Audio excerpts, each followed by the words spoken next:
Ia memulai belajar di usia hampir tua, itu pun setelah dicaci sebagai orang bodoh. Karena kegigihannya, ia menjadi ulama dan telah menulis 17 karya tulis.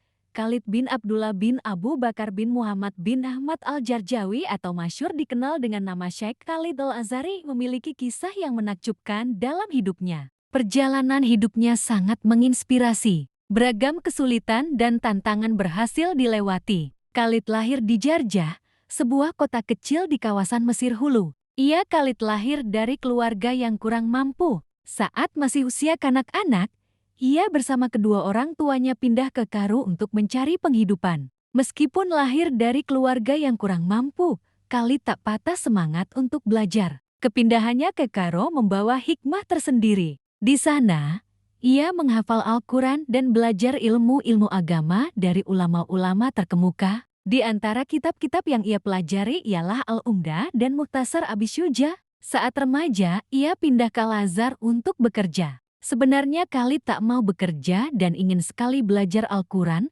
bahasa Arab, dan ilmu agama di sana. Namun karena kondisi ekonomi keluarga yang tak memungkinkan, ia pun terpaksa harus bekerja menghidupi keluarganya. Di Al-Azhar, Khalid bekerja sebagai wakat. Wakat bertugas menyalakan lentera lampu gantung yang menghiasi langit-langit Masjid Al-Azhar saat petang tiba. Namun siapa sangka, pekerjaannya tersebut menjadi wasilah Allah mengangkat derajatnya dan memuliakannya. Suatu ketika saat Khalid sedang bekerja, menyalakan lentera yang tergantung di langit-langit masjid. Tanpa sengaja, saat menyalakan lentera, sebagian kecil sumbu terjatuh dan mengenai sebuah buku milik salah seorang pelajar Al-Azhar. Melihat bukunya ternodai, pelajar tersebut naik pitam dan mencacinya. "Kau bodoh, seandainya kau mau belajar alih-alih bekerja, kau tidak akan sebodoh ini." Khalid merasa sedih dan menyesal. Ia meminta maaf kepada pemuda tersebut dan memberikan uang 8 dinar sebagai ganti, tetapi pemuda itu hanya mengambil setengahnya.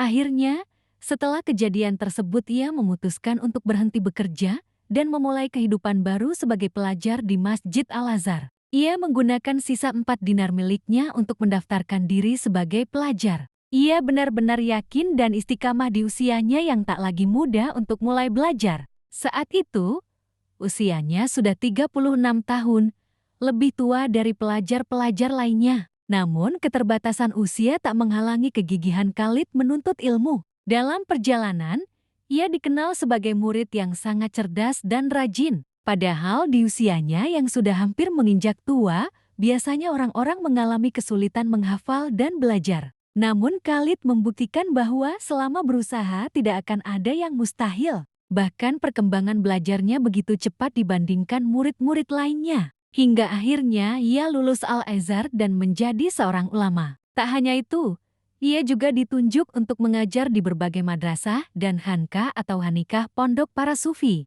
Bahkan masyhur tersemat di belakang namanya Al-Azhari. Hal ini tak lain dikarenakan tingginya keilmuan yang dimilikinya serta ditunjuknya ia sebagai salah satu ulama Al-Azhar, di mana tak sembarang orang disematkan julukan Al-Azhari di belakang namanya. Syekh Khalid merupakan sesosok ulama yang berbakat dan multitalenta. Beliau menguasai beragam disiplin keilmuan, utamanya bahasa dan sastra Arab, hingga mendapatkan julukan Nahwi ahli Nahwu atau gramatikal Arab. Beliau juga merupakan pakar dalam ilmu mantik logika, ilmu usul fikih, dan ilmu qiraat. Beliau juga merupakan seorang ulama yang wara dan rendah hati. Bahkan hal ini telah ditunjukkannya sedari ia masih kecil berkat didikan orang tuanya. Hingga masa wafatnya, Syekh Khalid telah mengarang beberapa karya tulis yang saat ini masih dikaji dan dipelajari oleh para murid yang sedang meniti ilmu di negeri para nabi. Di antaranya yang paling terkenal ialah Syarah Al-Ajrumiyah,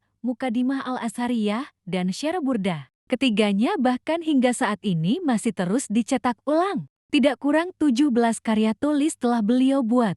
Sebelum wafat, Syekh Khalid pergi ke Tanah Suci Makkah untuk menunaikan ibadah haji. Hingga akhirnya selepas kembali ke tanah airnya, di Mesir, beliau wafat tanggal 19 Muharram 905 Hijriyah, 20 Agustus tahun 1499 Masehi dan dimakamkan di sana. Diambil dari Muqaddimah kitab Syarah Al-Ajrumiyah karangan Syekh Khalid Al-Azhari dan disertasi berjudul Asy Syaikh Khalid Al-Azhari Wajuduhu Ya Nahwiyah oleh Amani Abdul Rahim Abdullah Halwani.